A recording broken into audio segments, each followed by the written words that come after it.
Dal dopoguerra in poi io penso che non si sia mai visto un intervento strategico e anche finanziario come questo. Dal 2016 ad oggi, quindi in 4 anni, stiamo parlando di circa 34 milioni di euro per la montagna veneta, di cui gran parte, oltre 22 milioni, per la provincia di Belluno. Il più grande piano di investimenti per la montagna veneta ha soddisfatto la quasi totalità delle imprese che hanno avuto accesso ai bandi finanziati dall'Unione Europea e dalla Regione, un segnale di attenzione a fronte di una doppia scommessa vinta, quella dei mondiali di sci prima e delle Olimpiadi invernali poi. Per le 287 strutture ricettive, 177 delle quali nel bellunese, si tratta di 34 milioni di contributi che movimenteranno oltre 100 milioni di investimenti. Significa cantieri aperti nei nostri paesi, non solo a Cortina, ma in tutto il bellunese e in tutta la montagna veneta, e questo è positivo in ottica dei mondiali 2021 ma soprattutto delle Olimpiadi 2026. Il boom delle domande a ridosso dell'assegnazione delle Olimpiadi, quando le garanzie fornite dalla Regione sulla disponibilità delle camere richieste dal CIO per la famiglia olimpica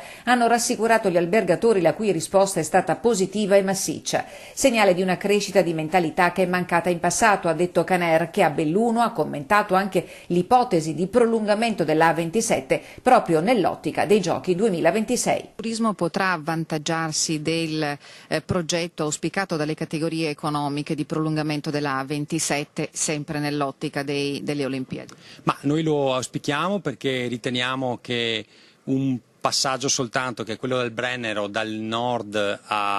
alla nostra montagna, alla nostra pianura, sia insufficiente, e quindi la possibilità di avere un altro valico significa molto non solo per le aree montane ma anche per le aree di pianura, per la costa veneta, per Venezia stessa, sia dal punto di vista turistico ma anche dal punto di vista dei flussi commerciali.